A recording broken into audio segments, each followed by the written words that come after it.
Agradecemos, Senhor, por mais esse momento, por esse encontro. Sim, Jesus. Abre nosso entendimento, para que a gente possa compreender a Tua palavra. Animada, abençoada, em nome de Jesus. Amém. Amém. Vamos lá então, hoje mais uma aula do livro de Gênesis. Hoje nós vamos estudarmos o capítulo 2, que começa assim. Hoje nós vamos falar um pouquinho sobre o sábado pagão, um dia terrível, que foi a ponte de acesso que trouxe, querido, a guarda do Shabat, também como um símbolo, uma aliança do povo de Israel com o seu Deus, por ele ter os tirado da escravidão do Egito. Aí você vai entender o porquê desse dia, né, que foi colocado como Shabat para os judeus. O capítulo 2 diz assim: e foram concluídos os céus e a terra, e tudo que neles há. E Elohim terminou sua obra, que havia feito até o sétimo dia. E cessou no sétimo dia toda a sua obra que havia feito. E cessou. Não é descansou. Porque muitos, porque não conhecem o hebraico, e muitas traduções tendenciosas para dar, principalmente se for uma tradução que for de um vínculo adventista, vai colocar que Deus descansou. Só que Deus não cansa, Deus não descansa. Ele cessou a sua obra que havia feito. E Elohim abençoou o sétimo dia e o santificou, porque nele cessou de toda a sua obra que, criando Elohim, havia feito. Vamos ver o sábado. Então, o sábado, da mesma forma que na narrativa da criação faz uso de elementos conhecidos como serpente, árvore da vida, querubins, jardim do Éden, e entre outros, porém de forma a corrigir as distorções de pensamento dos israelitas e trazê-los à verdade monoteísta, assim ocorre também no Shabat. Então, toda vez que você encontra serpente, árvore da vida, querubim, jardim do Éden, tudo isso já existia nas literaturas dos sumérios, dos babilônicos, dos assírios. Já havia toda essa narrativa criacionista. O que o escritor de Gênesis fez foi pegar toda a narrativa criacionista, que tinha como crença que a criação veio por causa de vários deuses, e ele traz, então, agora no seu compêndio, uma narrativa, né, adaptando ao monoteísmo, ou seja, que só existe um Criador, um Deus só, um único Deus. Aí nós temos a aprender sobre o Shabatu, ou Sabatu, como era chamado em acadiano. Já era conhecido dos povos sumérios, porém, era uma data terrível, na qual os agricultores e outros morriam de medo de fazer algo que pudesse acarretar a punições dos deuses nesse dia.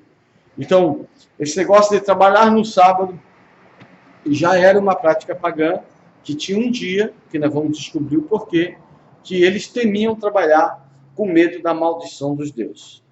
E isso pode ser vista na narrativa suméria, que nós já falamos aqui nessa escola, é a página 33, nós estamos lendo a página 33. Nós já vimos a narrativa suméria do Atrahasis, que é uma literatura de 1800, antes da Era Comum, a famosa história do dilúvio babilônio, que diz o seguinte: tudo começa com os deuses inferiores, queixando-se de que os deuses superiores os faziam trabalhar excessivamente. Então, no politeísmo havia duas classes de deuses, uma que trabalhava para os outros deuses. E esses deuses, então, criaram um sindicato lá e não queriam mais trabalhar. Diz assim o trecho, né, da tábua da Gila 150, acabamos com a árdua tarefa de cavar, o trabalho é excessivo e está nos matando. Portanto, cada um de nós, deuses, concordou em se queixar a Eliu, que é um outro deus. E essa discussão, isso criou uma guerra, e os deuses maiores, claro, que iam vencer os deuses inferiores. Aí, após as guerras e revolta, né, e vários passeata, várias coisas do sindicato, né, fazendo aqui uma analogia, aí Beitili, a deusa do nascimento, estava presente, e ela diz, né, no trecho 190 da tábua, que ela deu a ideia que fosse criado um homem mortal, para que ele carregue a maior parte do trabalho de Enlil, que o homem arque com o jugo dos Anunnaki. Ou seja, então, no politeísmo, o homem foi criado como escravo, para trabalhar, para alimentar os deuses, para servir os deuses. Tá? Em resposta a isso, os deuses superiores criam o ser humano, com força de trabalho a partir de um ritual feito a cada 7 dias. No primeiro, no sétimo e no 15º dia do mês, farei um ritual de purificação por lavagem. Então, um Anunnaki deve doar seu sangue.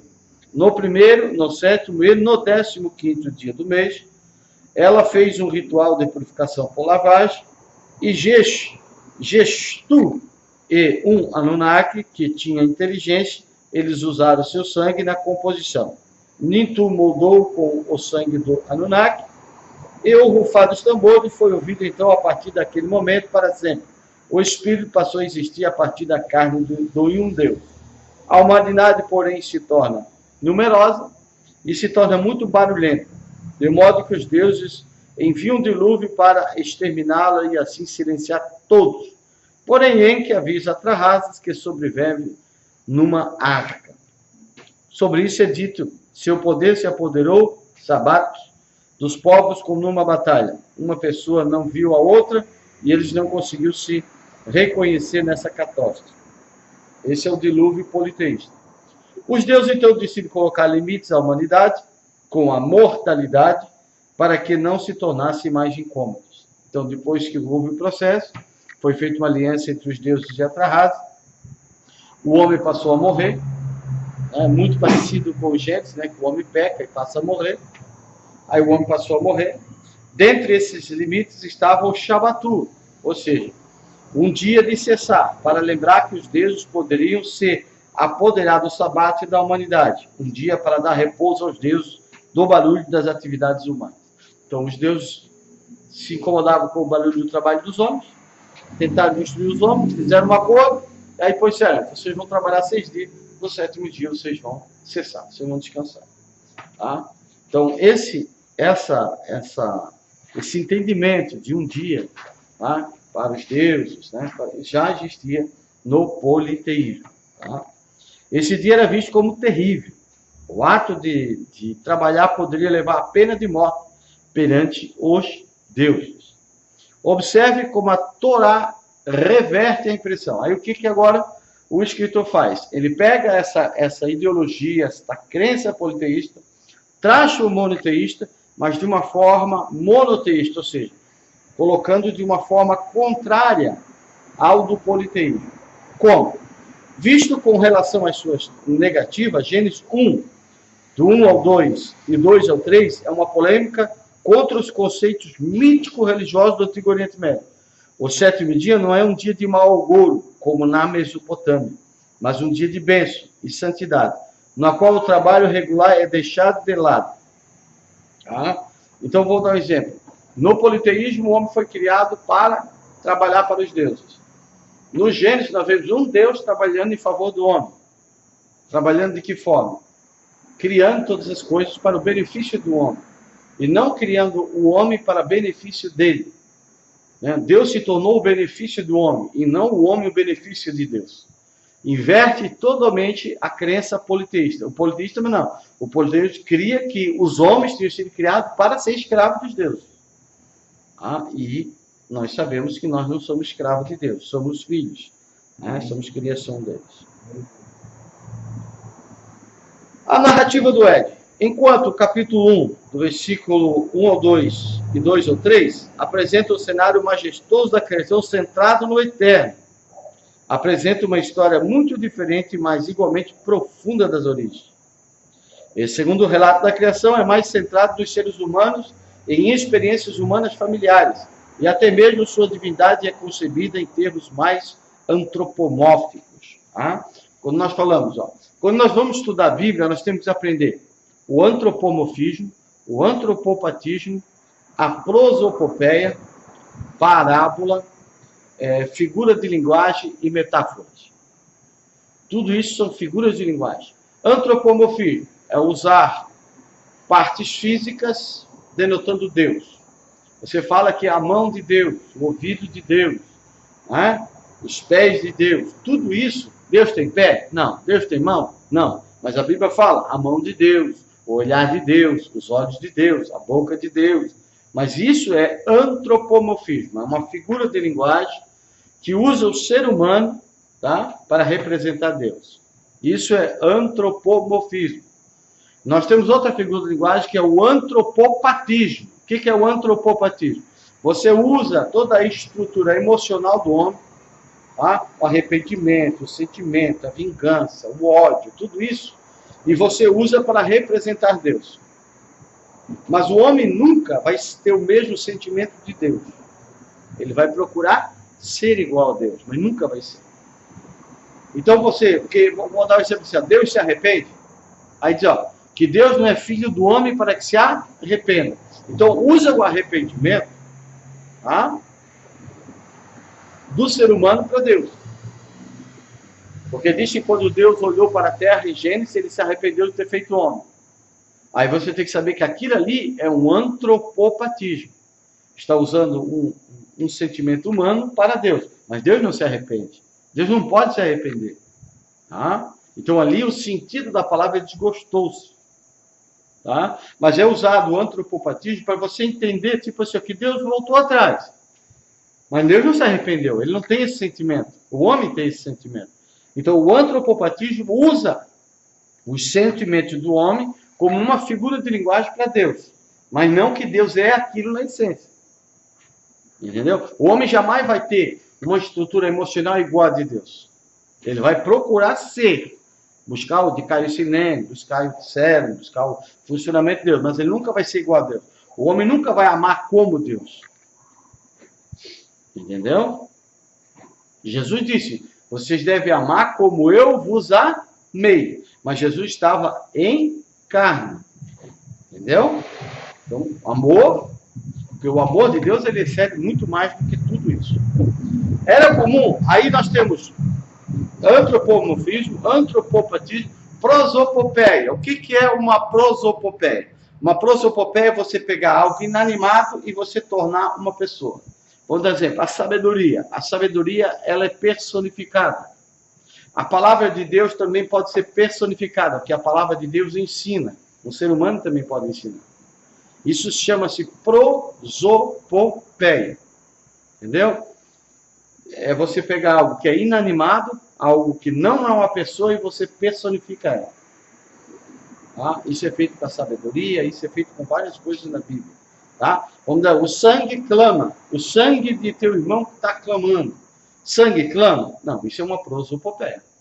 É você pegar algo que não é uma pessoa e dar atribuição para ela como se fosse uma pessoa. Isso é prosopopeia. Tá? Era comum na cultura semita que, para retratar uma condição presente, o que se repete há muito tempo, se tomasse por base os ancestrais como originadores do padrão de comportamento. Essa é uma história acerca de duas pessoas, um homem e uma mulher, e o que aconteceu a eles. Apesar de, no contexto, serem necessariamente ilustrados como os primeiros homem e mulher, eles são símbolos, tanto quanto ancestrais, de toda a raça humana. Por trás dessas afirmações de que isto foi o que aconteceu. O autor está dizendo, isto é como os seres humanos se comportam e essas são as consequências que se seguem. Ou seja, quando o escritor vai escrever o livro de Gênesis, a humanidade já existia, muitos existiam. Então, quando ele vai escrever, ele usa Adão e Eva como um protótipo, como seja um símbolo. Adão é um gênio humano, ele é o símbolo de toda a humanidade. Ele é a simbologia de toda a humanidade e de como a humanidade se comporta, qual é o estado da humanidade que a humanidade se encontra hoje. O comer da fruta não é um ato isolado de um passado remoto, mas algo que é repetido a todo momento da história humana. A visão tradicional de que foi o primeiro pecado que fez todas as gerações posteriores nascerem no pecado original não surge dessa história. Apesar dela ter o propósito etiológico de explicar a condição presente da existência humana. Isso no decorrer, quando nós falarmos sobre a serpente, quando nós falarmos o que simboliza a serpente, você vai entender de que esse fruto proibido Isso é algo que foi escrito lá em Gênesis, mas acontece todo dia com nós. Todo dia, às vezes, nós vamos lá e tocamos no fruto que é proibido. O que é o fruto proibido? É tudo aquilo que nos é proibido a fazer e nós muitas vezes fizemos. Agora nós vamos fazer o comparativo das tradições entre Gênesis 1 e Gênesis 2. Tá? Em Gênesis 1, o foco é no cosmos. Tá? O foco é o cosmos todo. Já em Gênesis 2, o foco é no ser humano.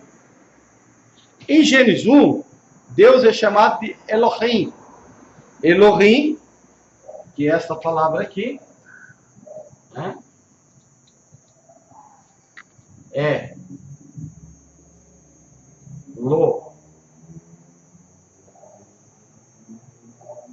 Elohim, que significa poder.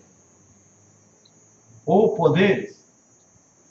Elohim é uma palavra plural. Significa poderes. Então, a visão que o primeiro escritor tinha de Deus é que ele é um poder. Ele é uma energia originadora de tudo. Deus é poder. Você já ouviu essa expressão? Tem essa expressão na Bíblia. O nosso Deus é poder. E poder que consome. É um poder consumidor. Então Deus, ele é um poder. Quando você já não percebeu que quando você recebe uma presença de Deus, é como se recebesse uma energia, uma força, um choque elétrico? Por quê? Porque Deus é poder. O Espírito é poder. Entendeu? Deus, ele é uma força, ele é um poder. Então, a primeira visão que o escritor de Gênesis tem, o primeiro escritor é eloísta. Tá? Porque o Gênesis foi escrito por vários escritores, depois juntar tudo num compêndio só. Então, muitos teólogos, muitos acadêmicos creem que existe a escrita eloísta, javista, sacerdotal e deuteronomista. Tá? Que o capítulo 1 foi escrito por um escritor, e o capítulo 2 por outro escritor, e o restante do Gênesis foi escrito por vários autores. Aí depois teve a classe sacerdotal e a classe deuteronomista. Tá? Então, o primeiro foco é o cosmos. No cosmos, Deus é um poder. Já, querido, na narrativa 2, Deus já é usado a linguagem antropomórfica, já é usado o homem como um ser humano, que põe a mão no barro, no modo do barro, que caminha no jardim. Ele já usa uma linguagem antropomórfica. Mas o capítulo 1 fala Deus como poder. Por isso que Elohim é poder, é o suprassumo, é o poderoso, é a energia originadora de tudo. Já a narrativa 2 já é diferente. A narrativa 2 já é mais uma linguagem antropomórfica. Que Deus ele está mais próximo do homem, ele já vem no jardim conversar com o homem. O Deus, vamos dizer assim, parece que na narrativa 2 é um Deus, na narrativa 1 é outro Deus. E por que fizeram duas narrativas? Porque foi dois escritores. Como eles não sabiam qual das duas estava certo, botaram as duas. Você até hoje sabe qual é das duas? Não sabe.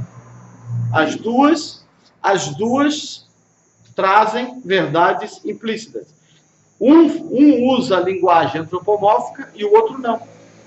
Ou seja, ele fala o que ele achava que Deus era, um poder. Pronto, Deus é um poder, pronto. O outro já usa uma linguagem para que fica mais fácil de um homem entender, já colocando Deus como parecido com o ser humano. Por isso que essa visão de que Deus é um velhinho, com barba, tudo vem do capítulo 2. Porque no capítulo 2, Deus está caminhando, está conversando com Adão, faz o Adão do barro, sopra no narizinho dele, conversa com ele, fala com ele. Vai lá e diz, por que tu comeu da árvore? Quem que te falou isso? Deus passeava no jardim. Só que tu pode ver que, nós vamos ver agora as comparações. A visão do capítulo 1 é Deus é poder. Só que eu, como sei o que é uma figura de linguagem, eu sei que Deus é poder. Pela experiência que eu tenho com ele. Deus é um poder originador de tudo. Por isso que Deus, ele não pode interagir com o homem. esse negócio de por isso que é uma figura de linguagem, que Deus veio, caminhou, conversou com Adão. Impossível. Por quê? Porque Deus não pode ser visto. O homem não... Ele vem em espírito? Isso, é uma força. Toda vida que Deus quer falar com o homem, se tu for olhar na Bíblia, ele usa um malar, ele usa um anjo. Ele não vem em essência. Por quê? Porque o ser humano não... Deus é tanto poder que o ser humano não suporta a presença dele, em essência. Por isso que você é batizado com o Espírito do Senhor. Esse ele aponta para uma procedência. É só uma porçãozinha. Não é o Senhor, é uma parte dele.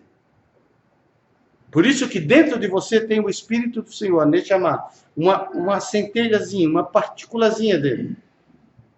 Por isso que quando nós somos batizados com o Espírito, nós fomos batizados com o Espírito do Senhor. É uma partezinha de Deus que ele só faz assim, no final. É só um tiquitinho de nada. Nós já ficamos tudo assim. Entendeu? Ele é essa força. Se fosse muito total, a gente não aguentaria. Explodiria, exatamente. Por isso que ele disse para Moisés, Moisés, tu não pode me ver. Moisés pediu para ver Deus. Deus disse para ele, tu não pode me ver. Se tu me ver, tu morre. Por isso que Deus não pôde vir na terra em essência. Ele teve que enviar quem? Jesus. Por quê? Porque se ele viesse... Falou com Moisés na sarça ardente? Isso, disse que Moisés ia ver pelas costas. Só numa frestinha. Entendeu? Por isso que Jesus, ele é, vamos dizer assim, ele é o antropomorfismo que revela a essência de Deus. Do amor de Deus em Jesus. Por isso que ele diz, olha, vocês quando veem a mim, vocês veem o Pai. Em que sentido? No sentido do amor, de coisa, não em sentido de estética. Porque Deus é poder. Então quando Jesus diz assim, porque o Espírito quando diz o Espírito do Senhor, um Espírito que vem de uma procedência, está sobre mim. E me ungiu. Por quê? Porque Deus não poderia vir a essa terra. Deus ele não está na terra com essência. Se Deus, para você ver a grandeza de Deus, Deus é tão grande que todo esse universo está dentro de Deus. Olha a grandeza do universo. Nós somos só um grãozinho de areia nesse processo todo. Entendeu? Se Deus viesse em essência na terra, a terra explodia. Porque Deus está acima do sol, da lua. Olha a grandeza do sol. Deus, todo esse universo está dentro de Deus.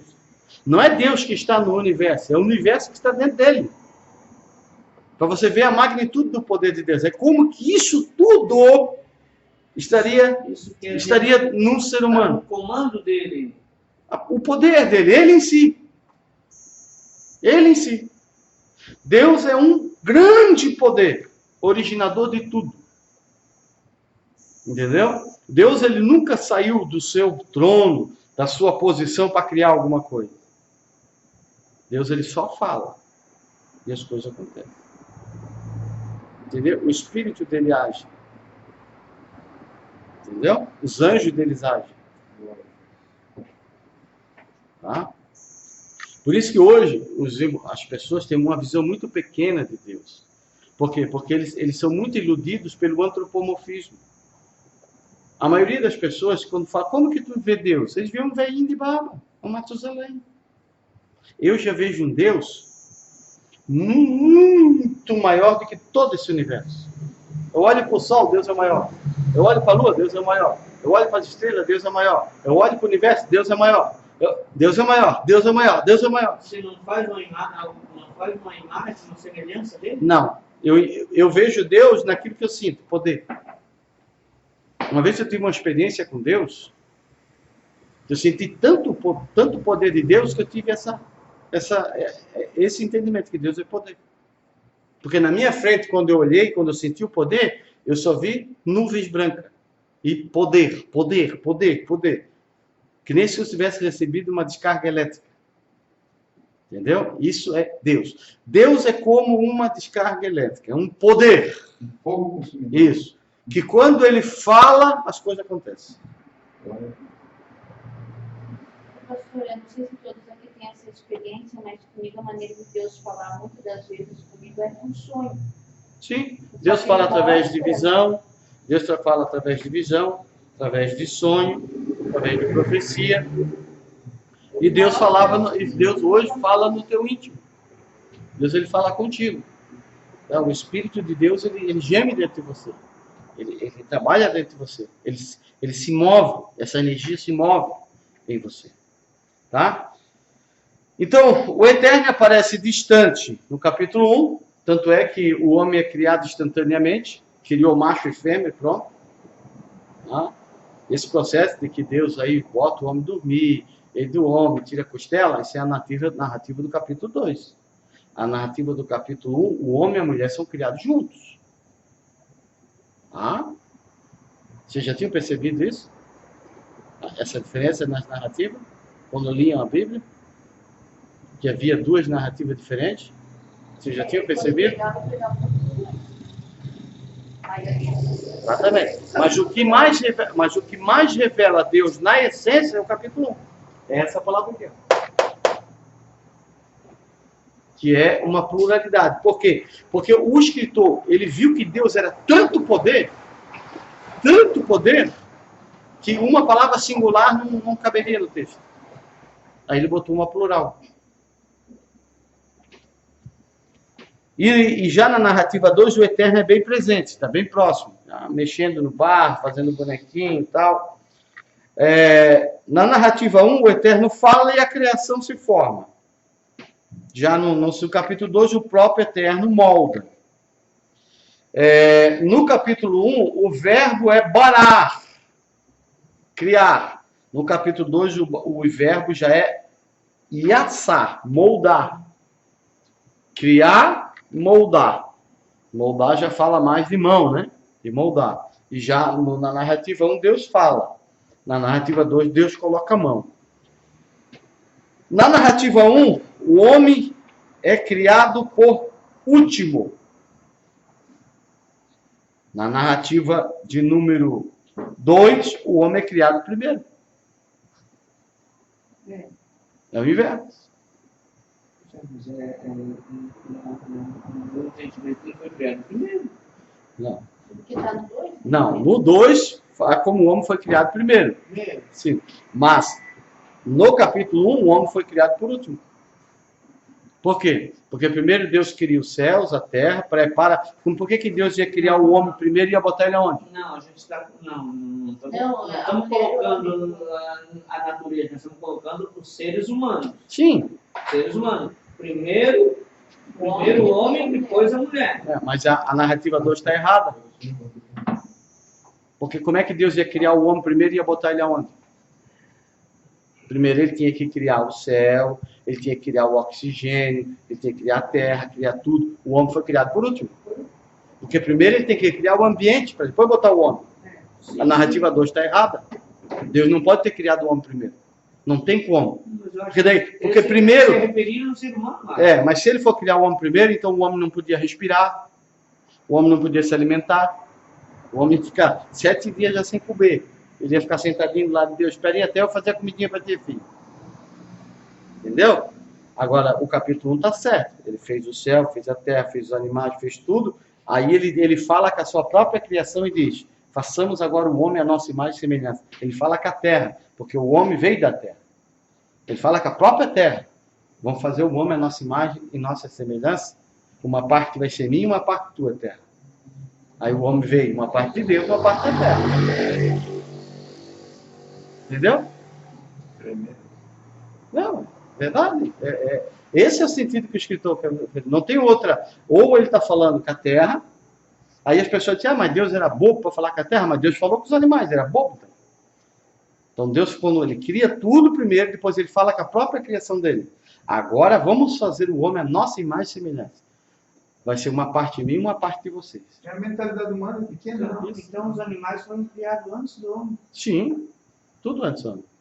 Porque não faz sentido você criar o homem, porque a terra ela era vavorru, vatorru, ela é inabitável. Como que Deus ia criar o homem e ele ia colocar o homem aonde até o 7º dia?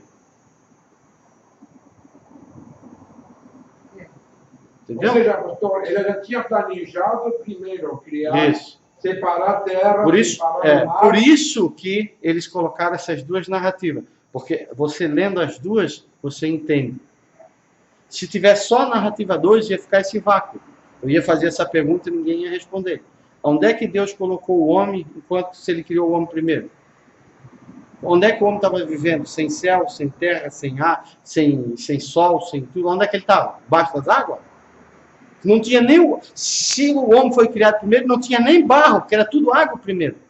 Onde é que estava o barro para ele mexer? Não tinha. Ele ficou 7 dias andando sobre as águas. Entendeu? Vamos lá. Boa ideia, foi, ó. Ó, o homem é criado à imagem e semelhança do Eterno. Já o segundo, o homem é formado a partir do pó da terra. A primeira narrativa, Deus fala com a sua criação. Façamos o homem nossa imagem e semelhança. Parte de terra, parte de Deus. Já no segundo, a narrativa, o homem é formado só do pó da terra.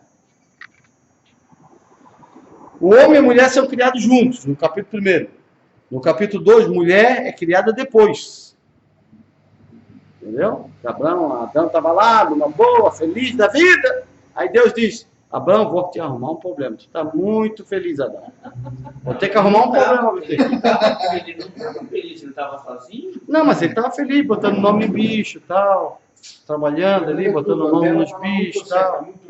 Mas ele ficou triste. Mas eu acho que ele ficou triste, sabe por quê? Porque ele olhou para a elefanta e viu que tinha um elefante. Olhou para o boi tinha vaca. Olhou para o cachorro, que tinha cadela. Olhou para o lobo, tinha lobo. Olhou para ele, não tem nada. Aí Deus espera que eu vou arrumar um problema para ti. E arrumar e criou a mulher. Aí ele disse assim, estamos juntos nessa e É. abraçou a causa. Daí ele disse para Deus, essa é osso do meu osso, carne da minha carne. Se der algum problema, a culpa é minha. Veio de mim mesmo. A missão do homem, no capítulo 1, é se multiplicar. Foi essa a missão que Deus disse para o homem. Cresça e se multiplica. Já no capítulo 2, a missão do homem era cuidar do jardim. São duas missões diferentes.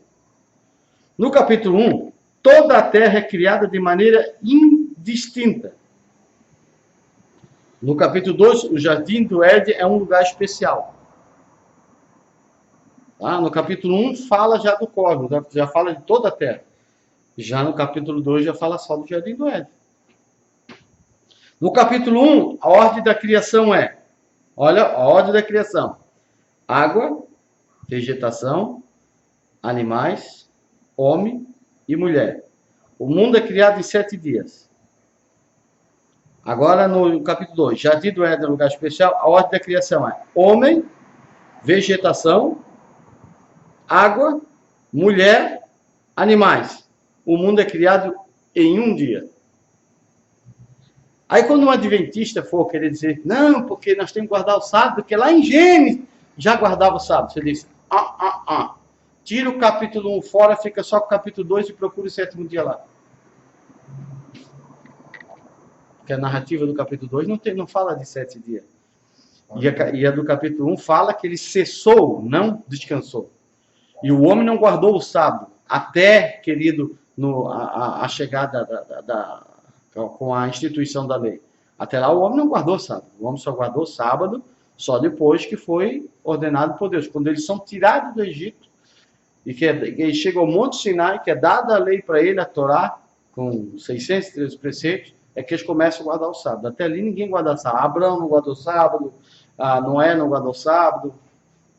Tanto é que uma das razões que os pagãos iam destruir o homem é porque o homem estava trabalhando no sábado. Né? Deu? Tem alguma dúvida?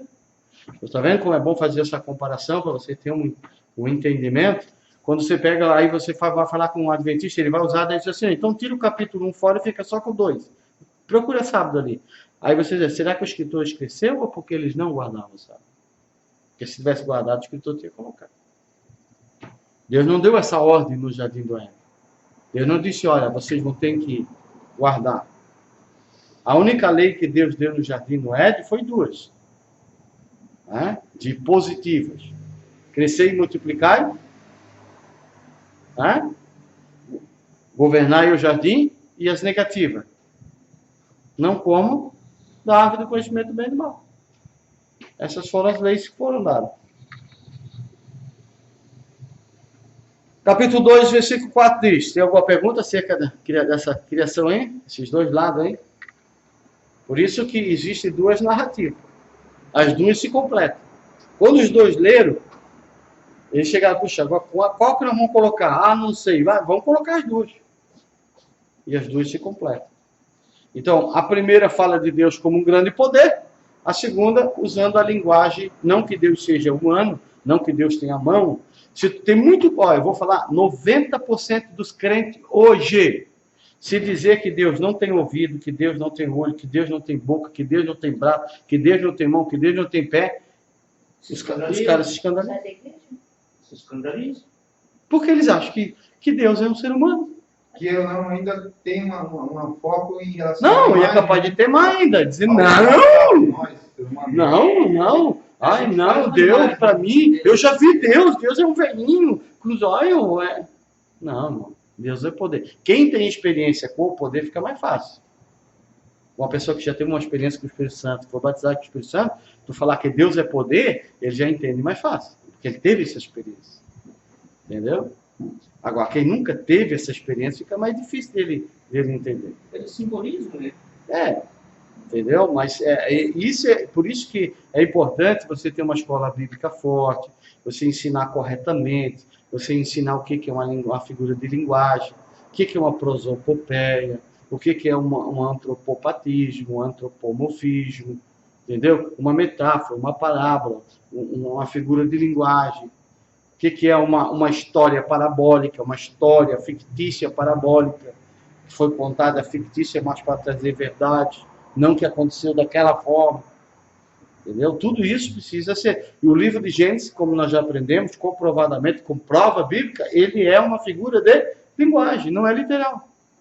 Então esse negócio que Deus veio, pegou a mão, fez o barro ali, isso ali não é literal, isso é uma figura de linguagem. É a mesma coisa que eu tentar falar para uma criança como que ele nasceu. Aí você diz, que daí tem a cegonha pegou você, botou no biquinho, trouxe. Ele vai entender. Porque ele não tem condições de entender como é a realidade. Assim é o livro de Gênesis. Ali é como se nós fôssemos crianças e Deus está usando uma figura de linguagem da cegonha para mostrar como que nós somos criados. Mas isso não é uma figura de linguagem. Entendeu? Vamos lá. Diz assim, e estas são as gerações dos céus e da terra quando foram criados, na época em que Yud-Re, Vav-Re, esse é o nome de Deus, esse aqui, ó, Yud-Re, Vav-Re, tá? Que é isso aqui, Yud-Re, Vav-Re. Isso aqui são as 4 letras chamadas tetragrama, que é não é que é o nome de Deus, esse aqui é um verbo, o verbo ser. Porque Deus é tu vê que Deus é tanto poder, tão grande, que não existe uma palavra que designe o nome dele. Por isso que o primeiro escritor disse, qual é o nome? Deus, ele é tanto poder, eu vou botar o plural, que é Elohim. Que vem da palavra Eloá, que vem do El, poder. Aí Elohim, pluraliza, Eloá, singular, poder, Elohim, poderes. Tá? E na Bíblia, quando que vou saber quando que Elohim está falando de Deus e quando está falando de Deus? Porque esse aqui também é usado para deuses. Quando o verbo anterior ou posterior está no singular, é Deus. Quando está no plural, é deuses. Ou poderes. Tá? Por isso que anjos são chamados de Elohim. Moisés foi chamado de Elohim. Juízes foram chamados de Elohim. Os poderosos que casaram com as filhas dos homens, no capítulo 6 de Gênesis, foram chamados de Elohim. Juízes eram chamados de Elohim. Entendeu? Por isso que em Marcos capítulo 10, quando eles foram pegar em pedras para apedrejar Jesus, por Jesus te dizer ser filho de Deus, aí eles disseram, nós não queremos te apedrejar porque tu faz boas obras, mas nós queremos te apedrejar porque tu se fazes como Deus. Aí ele diz assim, as escrituras não podem ser negadas, e na escritura está escrito, vós sois deuses. Aí ele diz, se a escritura não pode ser negada, e Deus chama os juízes de deuses, ou seja, que muitos de vocês são considerados deuses por Deus, que os juízes eram considerados como Deus, que todos que recebem poder de julgar, como Moisés, um juiz, eles eram considerados Deus. Jesus disse, se Deus chama vocês de deuses, vocês estão se escandalizando porque eu digo ser filho dele. Eu não digo ser Deus, eu digo que eu sou filho de Deus e vocês se escandalizam. E vocês que são chamados de deuses. Entendeu? Jesus deu um murro neles. Dizendo, poxa, vocês mesmos são chamados de deuses, aí vocês não se escandalizam. Agora, por eu dizer ser filho de Deus, vocês estão tudo aí querendo me apedrejar. Entendeu? Elohim fez os céus e a terra. E ainda não havia arbusto do campo da terra, nem vegetação do campo havia brotado, porque Adonai Elohim não havia feito chover sobre a terra, nem havia humano para que lavrasse o solo. Isso aqui é outra coisa que foi colocado propositalmente para combater a idolatria. Mas provia da terra uma corrente que regava toda a face do solo. E Adonai Elohim formou o humano a partir do pó do solo e assoprou a suas narinas o fôlego de vida e tornou-se o humano um fôlego vivente. O manifesto Raiá. E Adonai Elohim havia plantado um jardim no Éden, no Oriente, pôs ali o homem que havia formado. E Adonai Elohim havia feito brotar o solo todo tipo de árvore agradável à vista, e boa para comer, e a árvore da vida no meio do jardim, a árvore do conhecimento do bem e do mal, e um rio saía do Éden para reger o jardim, e dali se dividia em 4 ramificações. O nome de um era Pishon, este é o que cerca toda a terra de Avilá, onde é o ouro. E o ouro daquela terra é bom. Há ali também obidélio e pedra de oníris. O nome do segundo é o Giron, que fala. Esse é o que rodeia toda a terra de Cush. E o nome do terceiro é Hidekel. Esse é o que vai adiante de Ashur. E o quarto rio é o Ferate. E Adonai Elohim tomou o ser humano e pôs no jardim do Éden para que o lavrasse e o guardasse. O Éden. Existem indícios abundantes que mostram que Edim era uma palavra suméria, comum para estepe, planície, lugar plano, lugar bonito. Na mitologia suméria antiga, o Éden era uma planície onde habitavam deuses e criaturas de forma indistinta. Nele havia um jardim, e esse jardim era o lugar de deleite dos deuses, também o seu sustento. O homem teria originalmente sido criado e projetado para servir os deuses no seu jardim, mantendo o jardim em ordem e os deuses bem alimentados. Observe como a Torá inverte esse entendimento de várias formas. Primeiro, o Eterno coloca o homem para trabalhar no jardim por opção, não por necessidade. Deus não precisava que o homem trabalhasse no jardim, porque Deus não precisa do homem. É o homem que precisa de Deus. Mas no paganismo, os deuses precisavam do homem. Mesmo antes ou sem, o homem, o jardim, estava perfeitamente ordenado. É o homem que é alimentado no jardim por todas as delícias, e não o Eterno. Então, quem é alimentado, quem dá alimento para o homem no jardim é Deus. E não é o homem que traz alimento para Deus. Porque no paganismo, o homem, ele é tido como ser humano. No paganismo, os deuses deles comia, bebia, ia no banheiro, fazia suas necessidades, precisava tomar banho, precisava morar numa casa. Tudo que o ser humano precisava, os deuses precisavam. E os homens tentavam barganhar com esses deuses, buscando os favores desses deuses, trazendo alimentos. Por isso daí onde vocês entendem de onde que saiu os sacrifícios. Porque eles criam que estavam alimentando os deuses. Tá? Aqui nós temos uma tauba, né? A tauba suméria, que mostra Enki e outros deuses, tá? Ó, Enki aqui e os outros deuses, tá certo? Águas. No primeiro relato da criação, o problema primordial era muita água, exigindo que Deus dividisse as águas e criasse terra seca, tá? Do mar. Capítulo 1, versículos 6 e 7, 9 a 10. Aqui, no capítulo 2, o problema é a falta de água. No capítulo 1 tinha água abundante, no segundo faltava água. A variação pode refletir a diferença entre a situação da Babilônia, na qual as águas sagradas do mar ameaçavam a vida humana. É um cenário na terra de Israel, onde a deficiência de água era e é uma ameaça constante. Então, numa narrativa tinha água sobrando, na outra narrativa faltava água. Mas nós vamos aprender o porquê. Vai ver como é interessante. Criação do homem. Aqui o homem tem uma origem mais humilde do que no paralelo em 1, 26, 28. Ele é criado não à imagem de Deus, mas do pó da terra. Mas ele também tem um relacionamento mais próximo e íntimo com o seu Criador, que sopra, ou seja, Deus vem no narizinho, quase beijou a boca do homem, né? E sopra o fogo de vida nele, transformando aquela criatura humilde e ligada à terra em um ser vivo. Nesse entendimento, o ser humano não é uma amalgama de corpo perecível e alma imortal, mas uma unidade psicofísica que depende de Deus para a própria vida. Ou seja, como eu falei, acho que foi que a nossa alma não é imortal. Por quê? Porque quando o homem assopra a nefesh, o fôlego de vida, a energia, o poder, a força que dá vida, o homem passa a ser uma alma vivente. O homem não passa a ter uma alma vivente. O homem é uma alma vivente. Porque aí, esses dias até nós estávamos num grupo, teve um cara que foi muito inteligente e perguntou: vocês dizem que o corpo morre e a alma não morre.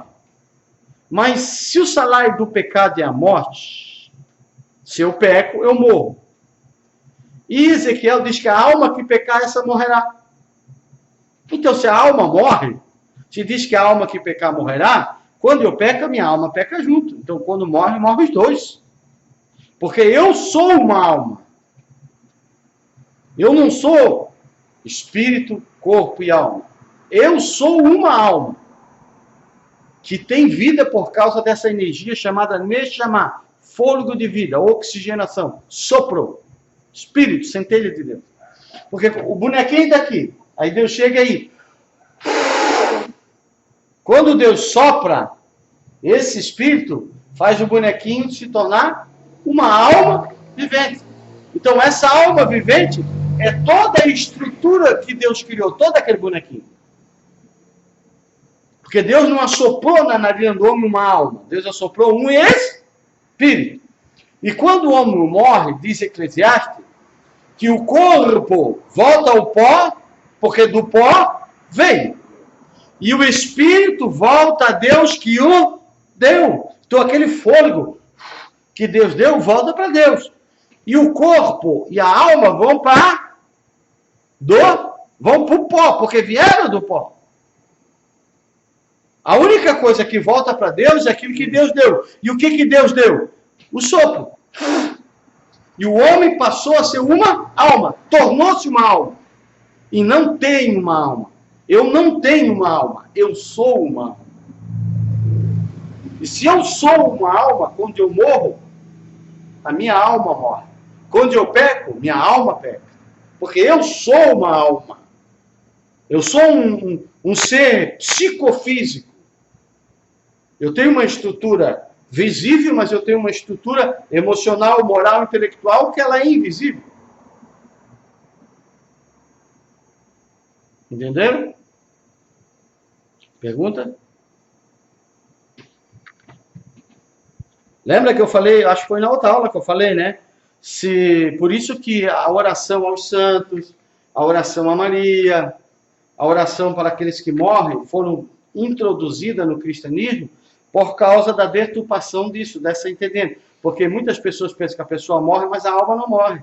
Aí não, aí a pessoa diz assim, mas por que você orou para Maria? Ela está morta. Não, o corpo dela está morto, mas ela não está morta, ela está viva.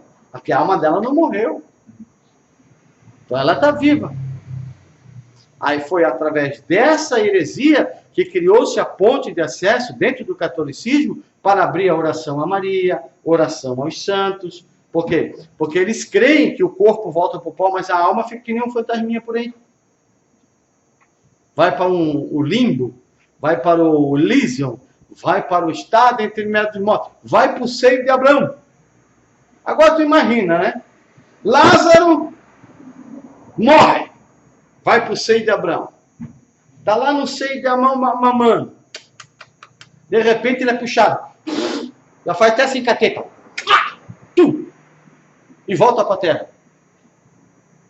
Imagina o que Lázaro ia dizer para Jesus, né? Pô, Jesus, estava numa boa lá, me tiraste da teta de Abraão, mas por que tu fez isso, Jesus? Estava numa boa. Entendeu? Aí, se a alma não morre, para que ressurreição?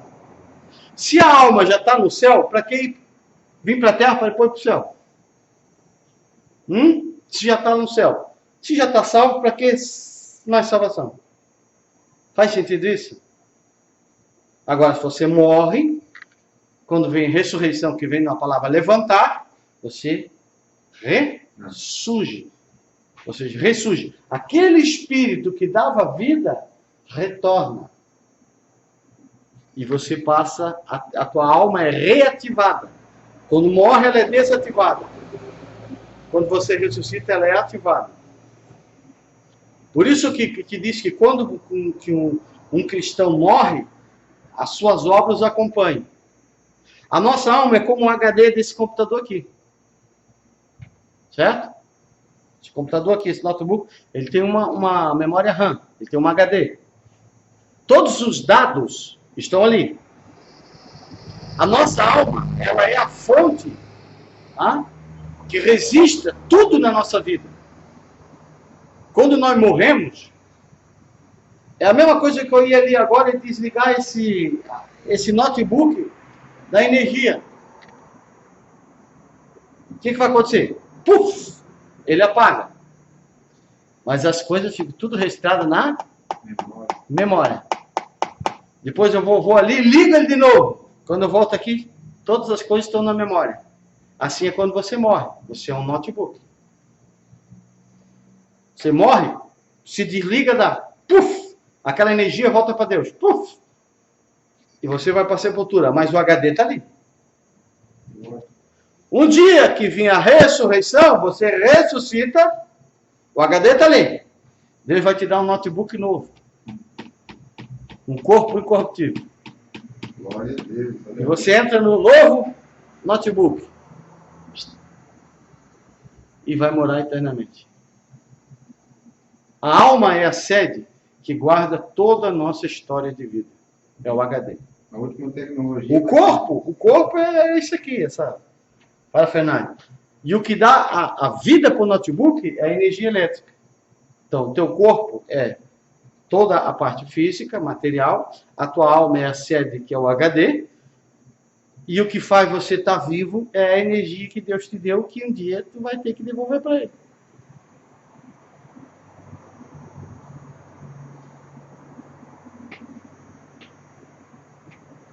Perguntas? Bem explicado? O último notebook mais moderno vai ser criado por Deus. Vai ser incorruptível, né? Eu acho que vai ser de uma marca que não foi desventada ainda. Não.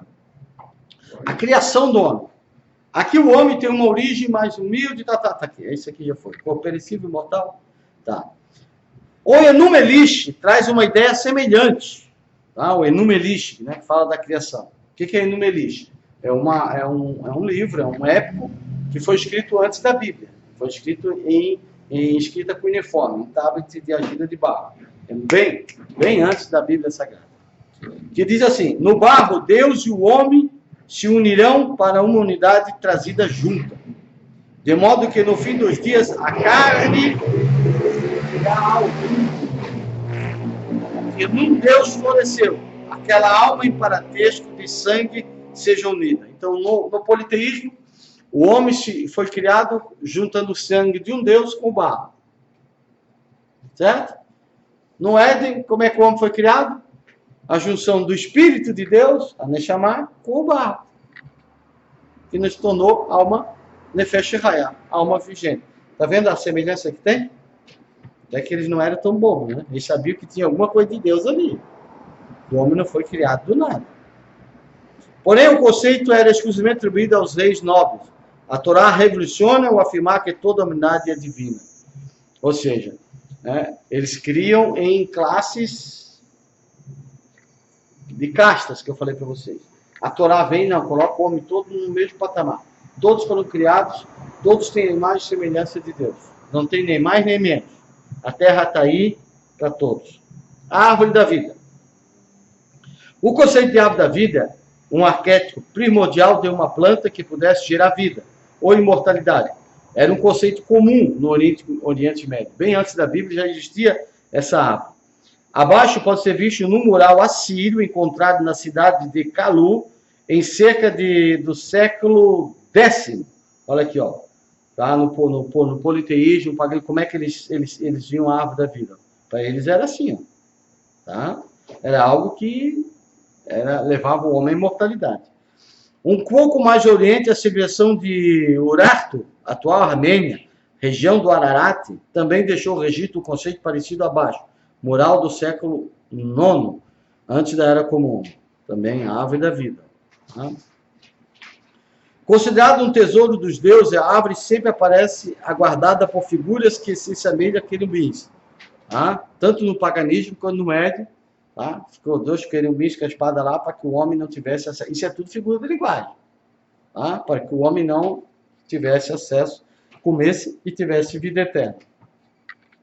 A árvore da vida é citada no época de Gilgamesh como sendo a fonte da imortalidade e aparece diretamente associada à serpente. Isso será visto mais adiante nos próximos capítulos. A árvore do conhecimento do bem e do mal. A árvore do conhecimento do bem e do mal tem uma conotação diferente daquela que a maioria imagina. Influenciado por tempos em que a ideia do bem e do mal, enquanto moral, são mais claros e relevantes, tendemos a ler esse conceito como uma ideia de que a árvore representa a moral. Para os semitas da antiguidade, porém, a ideia era muito diferente. Conhecimento do bem e do mal pode ser figurativo, uma figura da linguagem em que os polos opostos denotam uma totalidade, como o céu e a terra, em Gênesis 1, mas o conhecimento pode ter um sentido experiencial, não apenas intelectual no hebraico bíblico. O bom e mal pode significar bem-estar e sofrimento, ou bem moral e mal moral. A árvore proibida oferece uma experiência agradável e dolorosa. Ela desperta aqueles que participam dela para conhecimento superior e para a dor, que ambos vêm com a escolha moral. Tá? O que ela representa? Vamos dar um exemplo, deixa eu apagar aqui. O que essa árvore representa? Essa árvore representa a mesma coisa que a serpente. São 2 arquétipos iguais. Só que a árvore é mais da estrutura da criação do homem. Quando Deus cria o homem, Ele cria o homem com 2 potencialidades.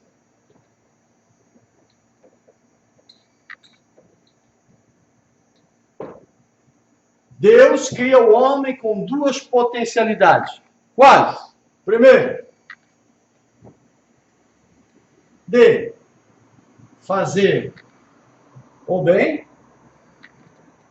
Segundo, e fazer o mal. Uma pergunta que muitos cristãos não sabem responder. Quem criou o mal? O homem. Deus. Deus. Ali é Deus. Não. Olha o que eu vou dizer. Deus, quando criou o homem com 2 potencialidades. De fazer o bem e de fazer o mal. Quem criou o mal? O homem. O ser humano. O homem. O homem não. Deus não criou o mal. O homem não criou o mal. O homem escolheu praticar o mal. Mas quem criou o mal foi Deus. Desenvolveu ele, né? E o homem escolheu o mal. Deus criou o homem com essas 2 potencialidades. Inocência.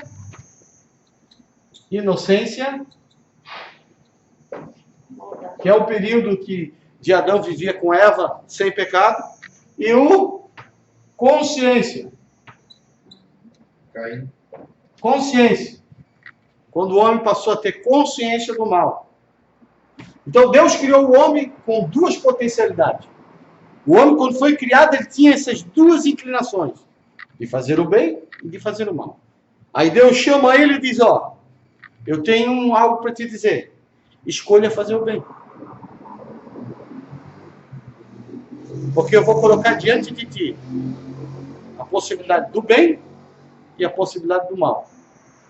Eu vou colocar diante de ti uma árvore, que é uma árvore do conhecimento do bem e do mal. O dia que tu tocar nela, tu vai morrer. Então Deus deu o livre-arbítrio. Mas quem criou? Por que foi Deus que criou o mal? Se Deus não tivesse criado o mal, o homem não teria direito de escolha.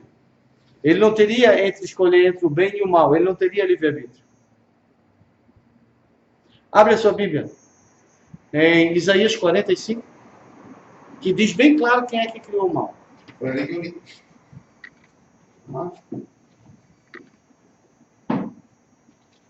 Aí você vai encontrar um monte de pastor que vai dizer, não, mas aqui não quer dizer bem assim, que acha que Deus não criou não. Não, Deus criou o mal sim. Tem que ter essa visão. Deus criou o mal. Deus não desenvolveu o mal. Quem é que colocou a árvore do conhecimento do bem e do mal lá? Quem é que criou a árvore do conhecimento do bem e do mal? Foi o homem? Hã? Quem é que criou a árvore do conhecimento do bem e do mal? Quem criou a árvore do conhecimento do bem e do mal? Foi Deus, gente. Versículo 1. 7. 5 ou 7. Que diz, eu sou o que crio o bem e o mal. Sim. Eu e somente eu sou o Senhor, não há outro Deus além de mim. Embora você não me conheça, eu lhe dou força para lutar. Faço isso para que, de leste a oeste, o mundo inteiro saiba que além de mim não existe outro Deus. Eu somente eu sou o Senhor. Eu sou o Criador da luz e da escuridão. Ele manda bênçãos e maldições. Isso, quer dizer bem e o mal. Aí já estão tentando passar, já estão querendo já chulear a palavra. Mas ali a palavra ali é mal. No 7, mal. eu sou o Criador. Tá? Por quê? Porque daí você tem que fazer uma pergunta, não foi Deus que criou. Então quem é que criou a árvore do conhecimento do bem e do mal? Ah, foi Deus então. Então Deus criou o mal. Posso ler a minha grande aqui? Pode. A tua grande? É. Ah, tá. Isso é do Orlando, né? É a minha versão, né, dessa. Eu sou o Senhor e não há outro. Fora de mim não há Deus. Eu te cingirei, ainda que tu não conheças, para que se saiba desde o nascente do sol e desde o poente, que fora de mim não há outro. Eu sou o Senhor e não há outro. Eu formo a luz e crio as trevas. Eu faço a paz e crio o mal. Eu, o Senhor, faço todas essas coisas. Exatamente. Por quê? Porque Deus, isso é lógica, Deus é o poder originador de tudo. Sabe o que a religião quer fazer? Ela quer jogar o mal na culpa de quem? Do diabo. Do Satanás, do É. Satã. E tu sabia que no livro de Gênesis não existe Satanás? Inimigo? No livro de Gênesis não tem Satanás. Você vê Satanás no livro de Gênesis? Aonde? Não tem. Não tem Satanás. Por que não tem? Porque o escritor não sabia que existia Satanás. Satanás, ele passou só a ser existente como um ser metafísico só depois do cativeiro com o zoroastrismo. Agora vocês vão entender por que Deus falou, para quem que o Isaías está profetizando. Você vai entender por que Deus falou isso. Porque todo texto ele tem um contexto. Certo? Você vai entender por que Deus falou. Ele está falando isso para um rei. Eu sou o único Deus. Ciro. Eu sou. O rei é Ciro. Aquele que ele chama de meu ungido. Mas por que ele disse para Ciro? Sou eu que crio o bem, sou crio o mal. Porque o Ciro, ele era praticante do zoroastrismo. O que o zoroastrismo prega? O zoroastrismo prega a doutrina ensinada por um líder chamado Zaratustra, que diz que existia um Deus chamado Zurmã, que ele era meio assim, envergonhado, tal, para criar o mundo. Aí ele pegou e ficou grávido de 2 filhos, né? 2 filhos, né? E ficou grávido. Um se chamava Arimã e o outro se chamava um se chamava Ruda Mazda e outro animar. Aí ele ficava, né? Esse vai ser médico, esse vai ser advogado, tal. Aí nasce os dois. O Arruda Mazda e o Arimã. Aí cria-se o dualismo. Porque o Arruda Mazda é o que criou tudo aquilo que é bom. Ele criou os mares, tudo. Aí veio o irmão dele, que é o Arimã, e veio e cagou em cima. Aí fez tudo que não presta, aí foi o Arimã que... Aí tudo que não presta no mundo foi o Arimã que criou. É o Satanás. Aí esse é o Satanás do zoroastrismo. Aí você entende por que ele falou para Ciro que era ele que criava o mal. Porque para Ciro existia um Deus bom que criou as coisas boas e um Deus mau que criou as coisas más. E esses deuses, eles faziam guerra entre si. Então, antes do cativeiro, o povo de Israel não conhecia nenhum tipo de Ra-Satã. Satanás, para o povo de Israel, antes do cativeiro, era o inimigo. Eram os filisteus, os amorreus. Tanto é que aquele anjo que veio contra Balaão, que veio para confrontar Balaão, ele diz assim, Balaão, eu venho contra ti como um Satanás. Ou seja, um anjo de Deus vindo contra Balaão como um Satanás. Mas só que o que diz o nosso português? O nosso português pega, em vez de colocar Satanás, ele coloca adversário. Aí quando interessa para eles colocar Satanás para meter medo nas pessoas, eles colocam Satanás. Só que Satanás na Bíblia significa opositor, adversário. Por isso que Jesus disse para Pedro, para trás de mim, Satanás, que tu és para mim pedra de tropeço. Por quê? Porque Pedro estava se opondo à missão de Jesus. Satanás nunca foi um ser metafísico. Nunca.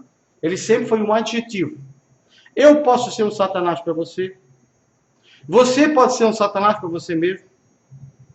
Eu posso ser um Satanás para a igreja. A igreja pode ser um Satanás para mim. É só a igreja se vigiar e se opor à verdade de Deus. Então, tudo que é oposição, hoje, no mundo, é Satanás.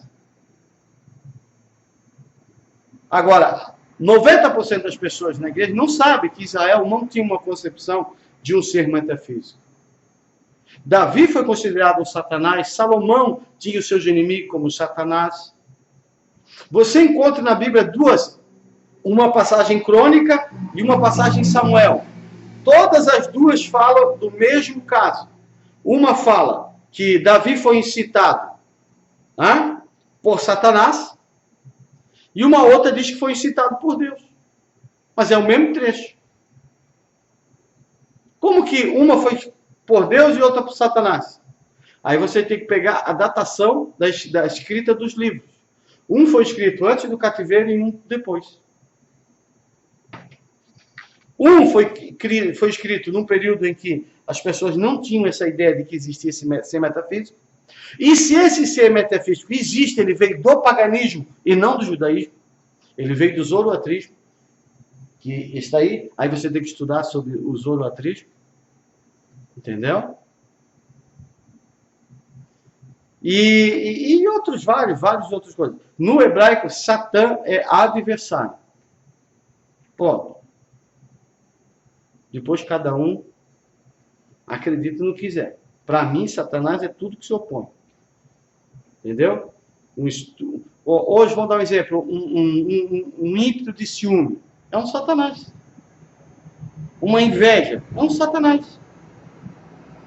O sentimento de vingança é um Satanás. Um desejo de adultério é um Satanás. Para ti é um Satanás. Um desejo de encher a cara toda semana é um Satanás. Um desejo de praticar feitiçaria é um Satanás. Ódio é um Satanás. Todas as obras da carne é um Satanás. Por quê? Porque se opõe a que é certo. Por isso que lá em Oséias fala de um espírito de prostituição. Ele coloca como um espírito, como um demônio.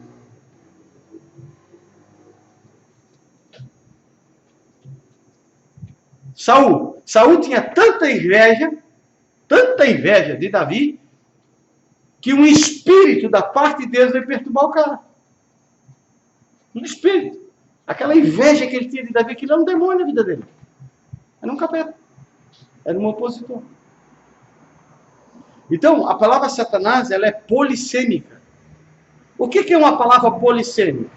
É uma palavra que tem vários significados. Entendeu? Ela tem vários significados. E cada contexto na Bíblia vai determinar que sentido ela tem. Davi fez amizade com os filisteus, com o rei, não sei quem viu aquela novela lá, apareceu isso. E aí Davi foi para a guerra junto com os filisteus para lutar com os israelitas. Aí os príncipes dos filisteus disseram assim, não, tu manda esse homem embora, porque vai chegar lá na guerra, ele vai se lembrar dos irmãos dele e ele vai virar um Satanás para nós. Está assim, ele virá um Satanás, um adversário, um demônio, um Satanás contra nós. Davi foi um Satanás. Porque é uma palavra polissêmica.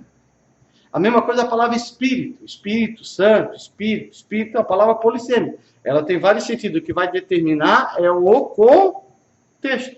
Alma também é polissêmica. Rua, polissêmica. E assim tem várias palavras polissêmicas. O contexto é que vai determinar o sentido da palavra. Que nem nós estávamos hoje, né, falando sobre Apocalipse, sobre o dragão.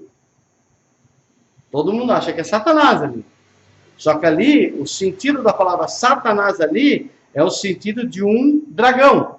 E esse dragão, dentro da figura de linguagem da Bíblia, é impérios.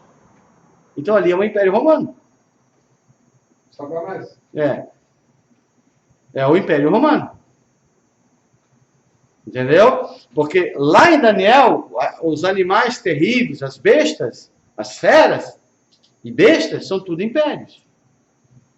Não são Satanás. E o livro de Apocalipse, ele se espelha, ele se inspira em qual livro? Que o Apocalipse se espelha? O livro de Daniel. Ele usa o mesmo Miguel de Daniel, ele usa as mesmas bestas, as mesmas feras, os mesmos chifres. Tudo. É tudo igual. E tudo tem símbolos. Aí que a gente tem que ver que sentido Satanás tem ali. Porque é uma palavra polissêmica. Eu não posso traduzir tudo como um ser metafísico, um demônio. Isso. Por isso que a gente tem que aprender o que é uma palavra polissêmica. O que tá? Fechou? Perguntas? Vamos lá. Um dia eu vou trazer uma palavra. Eu vou trazer um estudo aqui sobre Satanás. Desde Gênesis até Apocalipse.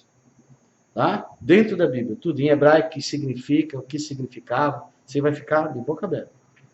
De como você aprendeu errado o que significa Satanás. Tá? O mal está aí. Se ele tem chifre, se não tem chifre, se deixa de ter chifre, para mim, o mal está aí. Para mim, adultério é Satanás, pronto. Coisa errada. É errado.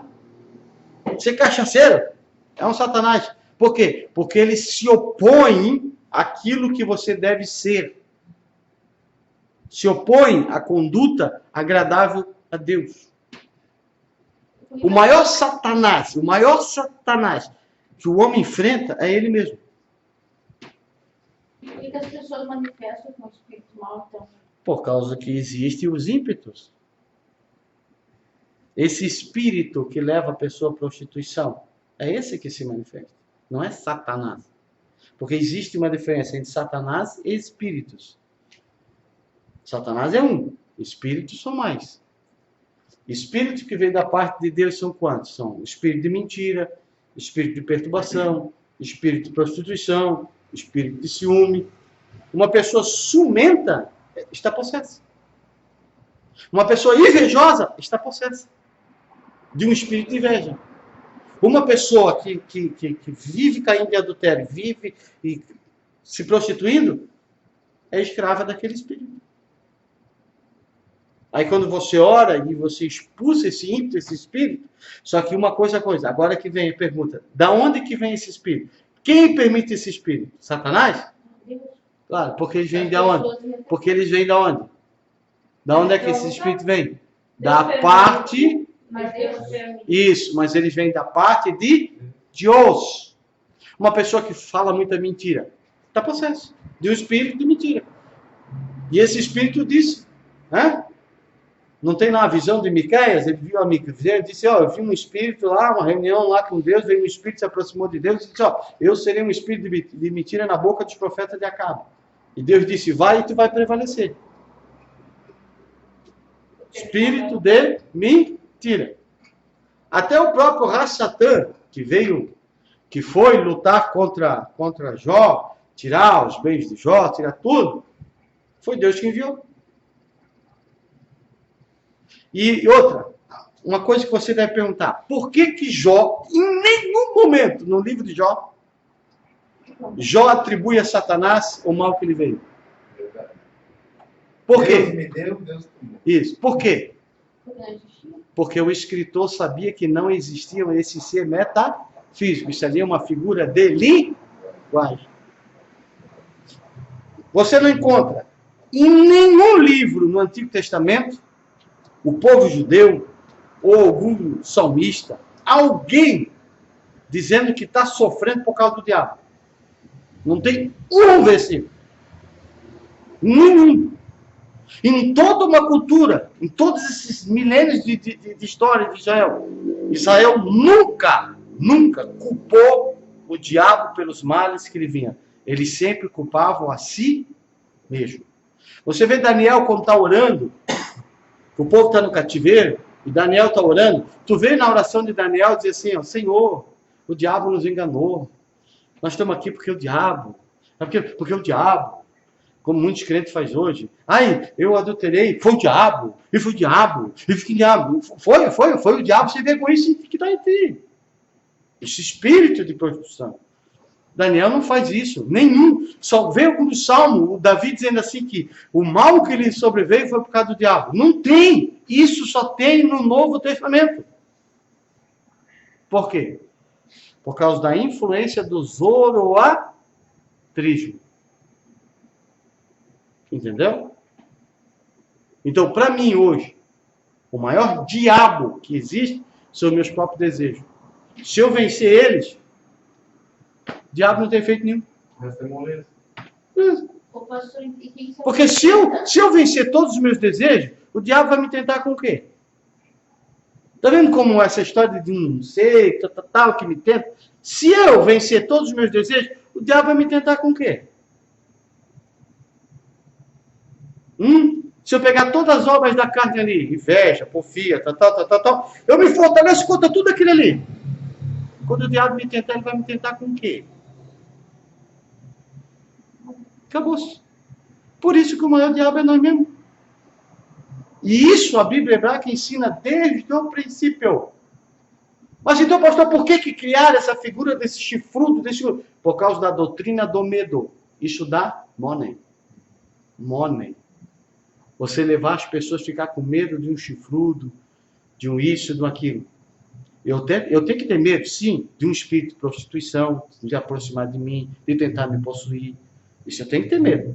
Mas desse chifrudo que eles criaram para botar medo, desse inferno de fogo que criaram para botar medo, isso é balela, isso não existe. Quando Jesus foi tentado, Sim. foi o próprio ele mesmo? Sim, foi a estrutura humana dele.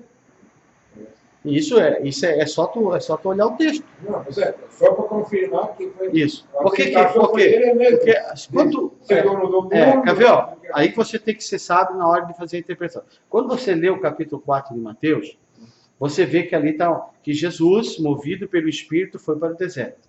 Isso. E aí começa a falar a narrativa que o Satanás se apresentou para tentar ele. Só que isso. Agora você vai ver ali que ali tem parte no texto que fala que é uma figura de linguagem. Por quê? Porque Satanás não ia pegar Jesus pelo pé e arrastar ele até o pináculo do templo. Jesus não ia deixar ele fazer isso.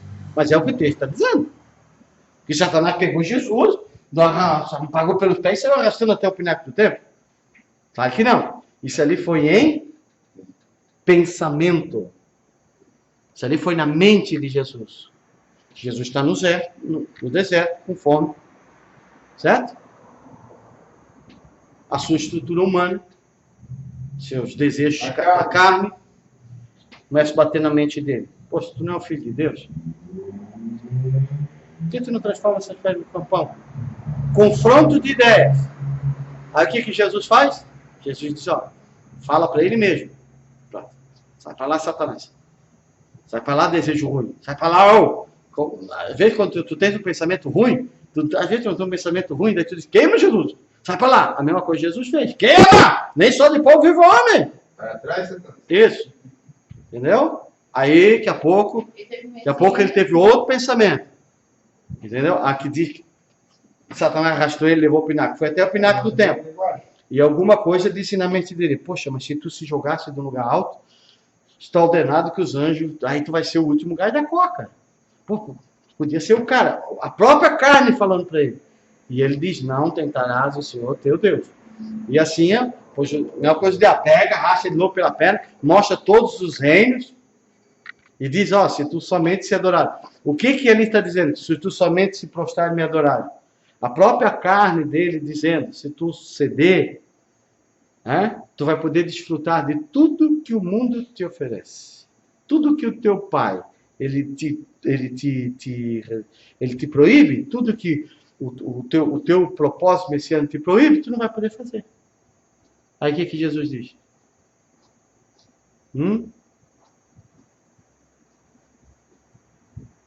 Para trás de mim, para lá. Vai lá, Satanás. Porque está escrito que somente ao Senhor, teu Deus, te adorarás. E só a Ele prestarás culto.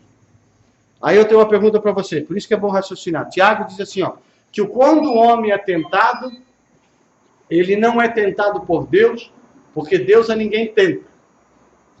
Certo? Mas quando o homem é tentado, ele é tentado por Satanás? Não. O que diz lá? Que quando o homem é tentado por suas próprias cobiças. Concilia as duas coisas agora, ver se o pastor não está certo. Concilia as duas coisas para ver se o pastor não está certo. Por que o Tiago não disse que era o diabo?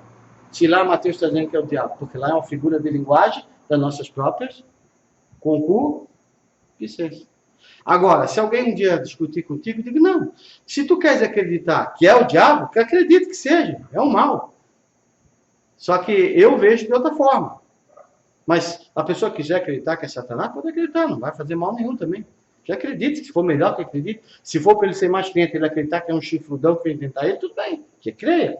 Mas, porque eu sei que se eu vencer a minha carne, o diabo não tem força nenhuma. Ele não faz nada contra mim. Mas aqueles que dão lugar, ele tenta, mas não o diabo chifrudo, os espíritos malignos. Então, e esses espíritos estão onde? Nós mesmos. Estão nos ares. Não. Nós, aqui dentro de nós. Nós somos espíritos. Onde é que está? As obras da carne estão onde? Pode estar nas pessoas. Mas não, a obra da carne está onde? A Bíblia diz. As obras da carne estão onde? O desejo de feitiçaria, prostituição, idolatria. Todos esses desejos estão onde? Implícitos. Está pregado. Estão fora de nós? Não, se fosse fora de nós, seria muito fácil. Estão dentro de nós. Entendeu? Por isso que Jesus diz assim, ó, que todos os males e maus desígnios saem da onde? De Satanás?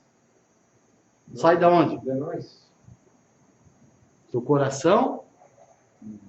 Do coração? humano. É o que está escrito, não é? Essa é a diferença, irmão, de ler a Bíblia e você aceitar o que está escrito. Porque se você disser que todo o mal vem de Satanás, você está chamando Jesus de mentiroso. Porque Jesus diz, todo mal desígnio. Aí ele coloca homicídio, roubo, adultério, ódio. Todas essas coisas procedem do coração do homem, de dentro do homem. É de dentro para fora, não é de fora para dentro. Por que que as pessoas gostam que sejam de fora para dentro? Porque quando fazem, culpam que foram ser de fora. Enquanto foi a decisão dele mesmo.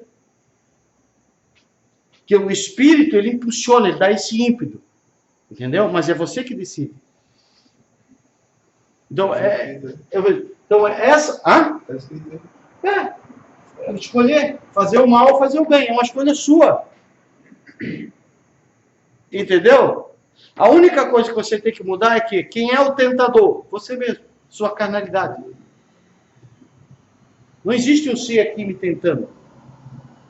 Existe um ser dentro de mim, chamado carne, que unido a essa força negativa, unido, que nem a Santina falou, esse espírito negativo, me tenta. Entendeu? Porque Satanás é um ser só. Ele não pode estar tentando todo mundo ao mesmo tempo. Ele é um ser só. Se existisse esse ser. E esse ser existe, que é a nossa própria estrutura humana. Que unida a um impulso que Deus permite, que é esse espírito que vem da parte de Deus, faz você fazer o mal. Entendeu? Mas, para mim, para você continuar pregando que é Satanás, na igreja vai ter que usar isso, que a pessoa está acostumada. Até eu uso, as pessoas estão acostumadas. Mas você tem que aprender o que é certo. Não precisa pregar na igreja, mas você precisa aprender o que é certo. Entendeu? Cuida com Satanás, ele quer te destruir, ele quer te matar, ele quer te roubar. Entendeu? Que nem a pessoa que vem prega. Porque o diabo veio para matar, roubar e destruir. Já vi pregador falar isso aqui. E o texto está dizendo que... O texto diz quem é que veio matar, roubar e destruir. Não diz? Satanás. Não. O ladrão. Quem O é ladrão o... não vem senão a matar, roubar e destruir. Quem é o ladrão no texto? Quem é o ladrão no texto? O texto diz. Um versículo antes, dona. É que quando você lê, dona, tu lê já está com pré-conceito concebido. Tu lê achando que é Satanás, aí tu não vê o que o texto diz. Jesus diz um versículo antes assim, ó: pois o ladrão e o salteador são todos aqueles que vieram antes de mim. E estes que vieram antes de mim, vêm para roubar, para matar e para destruir. Por quê? O texto e o contexto, Jesus não está falando do diabo. De quem que Jesus está falando? No texto. De pastor e ovelha. Está falando de líder e ovelha. Por que eu vou colocar Satanás se o assunto ali não é Satanás? Isso é uma incógnita, isso é um erro exegético. Porque existe um contexto. Jesus está falando de pastor e de ovelha. Aí ele diz assim, ó, que quem entra pela janela é ladrão e salteador. E já começa. Que o ladrão entra pela janela. E esse ladrão não é o diabo. O texto está dizendo que esse ladrão que entra não é o diabo. É os falsos líderes. Aí ele começa falando de ovelha, pastor e tal. Aí ele diz assim, ó, ladrão e salteador. Aí ele começa aquele ladrão lá de cima. Ele fala do ladrão da janela, o ladrão que vem como salteador e o ladrão que vem roubar e destruir. Todos três são a mesma pessoa. Falsos líderes. Falsos cristos. Colocar que o ladrão veio para matar e roubar e destruir, que é o diabo, é uma inserção de texto, é uma adulteração de texto. É você inserir no texto o que o contexto não diz. Porque para ser Satanás, Jesus tinha que estar falando de Satanás. Entendeu? É a mesma coisa que o escritor é o bitolado. Ele simplesmente vem falando de um assunto, de repente ele para e como ele fala de Satanás. Não faz sentido. O assunto é ovelha, pastor e salteador. Ovelha, pastor e mercenário. Aí chega em casa, agora, tá vendo, dona? Chega em casa, pega esse versículo, capítulo 10 de João, e lê. Agora, com esse conceito, respeitando o contexto. Lê o versículo e... Não, é que realmente, Jesus está falando de ladrão, tá? E respeita o que está escrito, para ver se tu vai... Algum dia mais, tu vai pregar que ali é o diabo. É só tu ler. Aí tu vai ver o quanto que é fácil você iludir uma pessoa, você enganar uma pessoa. Como é fácil uma pessoa aprender errado, ensinar errado. Entendeu? É, pastor? Eu tenho dúvida ainda. Por quê? Eu quero saber de onde que o escritor tirou Satanás que rodeava a terra lá em João. Aonde? Que rodeou a terra. Que Deus pergunta de onde vem Satanás que rodeia a terra. E Da onde? de observar da onde ele tirou. Dentro do carro. Isso já existia até no paganismo, tudo existia esse sistema aí. Entendeu? De rodear a terra. Quando que você estava Satanás, ele estava cuidando de todo mundo. É isso que você quer dizer, né? Interessante. Mas para mim, o mal existe e o sentido do mal, ele cuida de tudo que é mal. É isso aí. O mal está em todos. É isso aí. O mal está em todos. Desculpa falar. Ele diz que vai e toca. Eu já tive esse algo aí. Ele já está em todo. Vai Isso, exatamente. A terra já é maligna, né? Tá. Ali, quer ver como uma coisa que contraria? Um é um jeito, no capítulo 2 é o outro. É, o que tu tens que entender é o seguinte. Ali, o que o diabo faz? A vontade de Deus. Se o diabo faz a vontade de Deus, ele cumpre no processo de Deus, ele é um agente de tentação. Vamos colocar, um agente de tentação. Certo? Se só existisse Satanás e não existisse a carne, para que servia Satanás? Para nada. Entendeu agora? Para nada. Satanás, sem a nossa estrutura humana, ele não faz nada. Ele não é nada. Quem foi que pediu para Deus para tirar os bens de Jó? Hã? Quem foi que pediu para Deus para tirar os bens de Jó, para pôr a doença em Jó? Quem foi? Fala. O Satanás, na verdade, é o promotor de justiça. Diz assim, desculpa, não pode ser? O juiz Amorim. O Joãozinho, o Jó lá está cheio de riqueza, tem isso, tem aquilo, Ele te serve em vão. Ah? Ele te serve em vão. Entendeu? E aí? Sabe por que Deus permitiu Jó fazer? Então tudo bem, Satanás, vai lá e faz o que tu quiser, Porque- mas a alma dele é minha. É, porque Então, Porque o argumento- foi lá porque o argumento e- de Satã no texto é verdadeiro. Satanás não mentiu ali. Ele falou uma verdade. Quando diz que o homem dá tudo pela saúde, quem é que não dá todo o dinheiro pela saúde? É mentira o que o diabo falou? Não, foi uma verdade. Que muitas pessoas adoram a Deus, servem a Deus só pelas bênçãos dele. Isso é mentira? Verdade. Outra verdade. Entendeu? Por isso que eu digo, o diabo, sem a nossa estrutura humana, sem essa possibilidade aqui, ó, ele não tem serventia nenhuma para Deus. Por isso que o diabo, na realidade, no fim de tudo, Não foi um desejo de Deus mesmo provar Jó. Tem nada a ver com Satanás, então. não. Deus, ele simplesmente, ele não pôde ir contra Satanás, porque o que ele falou era uma verdade. Deus não vai contra a verdade. Agora, Deus só falou uma coisa para ele, ó. Tu pode destruir, tá? Jó, porque ele tem escolha. O diabo só pode me atacar porque eu tenho escolha. Senão ele não pode me atacar. E Jó escolheu o certo. Agora Deus falou uma coisa para ele: tu não vai tirar a vida dele, porque a vida quem deu fui eu. A vida não era de Jó, a vida não é de Jó, a vida foi Deus que deu. Então tu não toca na vida dele, por quê? Porque a vida dele me pertence. Olha, então tu pode tirar tudo. O restante pode tirar tudo. Da lá, nós ficamos 2 aulas para descobrir isso aí. E nós Entendeu? teimosos. Porque para você colocar ali o Satanás como uma pessoa ruim no livro de Jó, tu tens que encontrar um versículo de Jó dizendo que o mal que veio sobre ele, veio por causa do diabo. Ele não diz que foi por causa do diabo. O que ele diz? Deus deu, Deus tirou. Ele não tinha consciência, o escritor não tinha consciência no sentido, assim, ó, de que existia no sentido humano, tá? Do homem, essa consciência que existia esse ser. Jó não tinha essa consciência. Porque para os judeus, o mal que existe foi Deus que criou. E ele está implícito em nós. Entendeu? O máximo que esse Satanás pode ser foi o que o Coisa falou. Ou mas se for, se eu estiver equivocado, um promotor que trabalha para Deus. E quer ver a prova disso? Para provar, para bater o martelo e ninguém falar mais no assunto. O diabo tem livre-arbítrio? Não. Hã? Não. Não? Ele só faz o que Deus manda? Sim. Então por que ele vai para o inferno?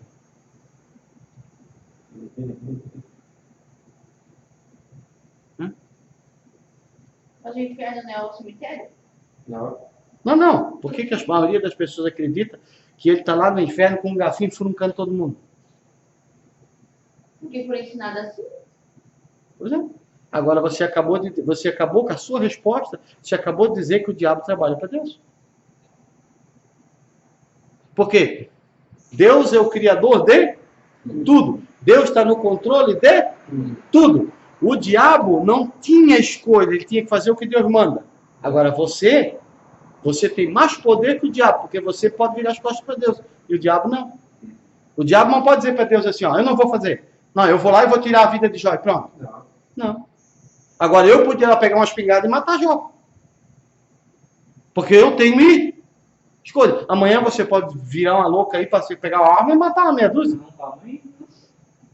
Não, mas você pode. É teoria. Não é teoria. Não, você pode. Já aconteceu. Você pode. Por quê? Porque você tem livre-arbítrio. Agora tu acha que lá no céu pode ter tem algum tipo de hospício lá para tratamento de anjo que enloucaram?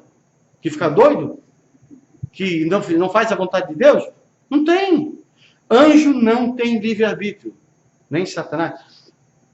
Se o diabo existe como muitos querem crer, respeito, é o meu jeito de crer, eu só estou ensinando uma outra possibilidade, não sei se você acreditar nisso. Ele é um promotor que trabalha para Deus, que te acusa.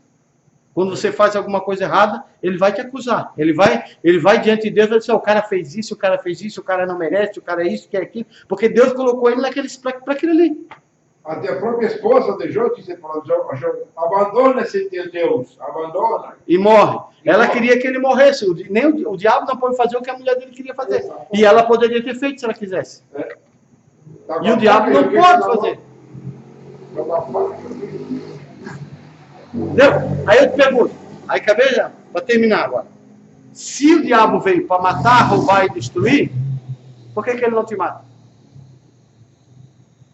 Deus não deixa? Não, porque ele não tem livre-arbítrio.